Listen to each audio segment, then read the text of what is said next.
up? I'm Alien. Welcome to the channel.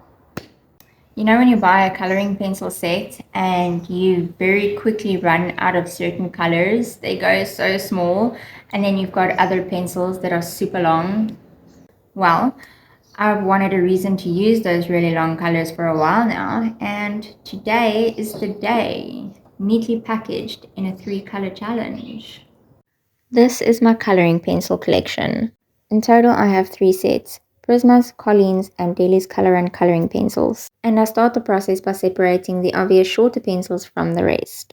But the Deli color and coloring pencils is a fairly new set. So I decided to eliminate that set from this challenge because they won't be an accurate representation of what is most used and what is least used. The Prismas and Colleen's, however, were bought at the exact same time and have been used over the same period of time. Though there are some variables, but we'll get into that later. And this is what I'm left with. This is the longest pencils I have in my Prisma and Colleen collection. I removed the obvious shortest ones among them, and this is what I'm left with. Among these, I select the obvious longest ones and end up with 5 finalists. Here I'm showing you the very obvious difference between those 5 finalists and the rest.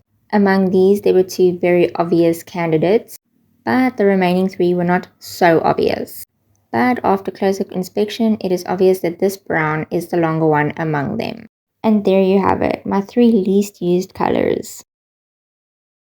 So for this one, I'm opening my favorite sketchbook. This came in a sketching kit. I have no idea what brand of paper it is, but it is my favorite book, and I will be sad the day it runs out.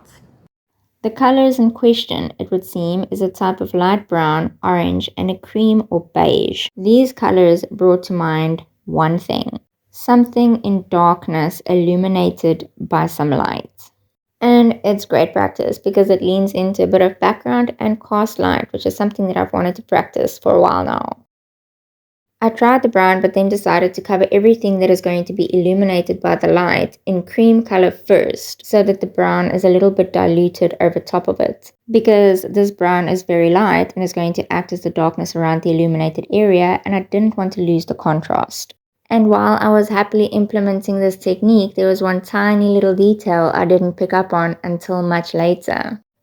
It was blatantly obvious, but not at the forefront of my focus. Can you spot it?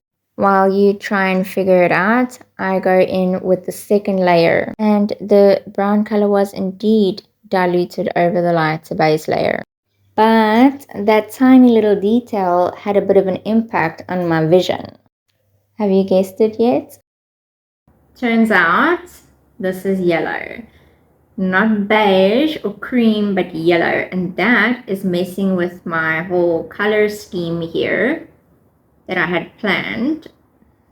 That's right. Instead of diluting the brown, it was turning it orange, which was a bit of a problem because I already had orange. In hindsight, I probably should have done a couple of swatches instead of trying to eyeball it.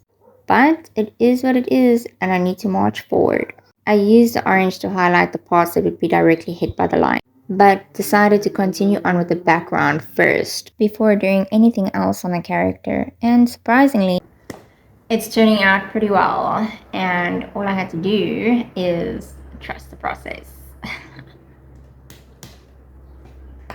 And this is where I'm at. Though that is a light brown, it is looking pretty orange.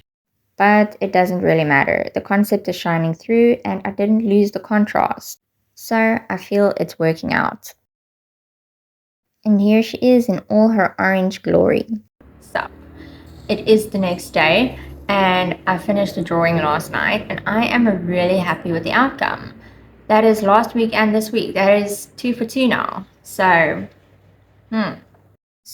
there's just one thing left to do, and that is fixative. On another note, the 3 colors that came from this challenge was all from the same set, Colleen's. The difference between Colleen's and Prismas is that the Colleen's are much harder than the Prisma. And because the Prismas are so soft, you sharpen them a lot more than you would the Colleen's. So if we are going to get technical about my least used colors being the longest, combining a hard set and a soft set is probably not the best way to do it.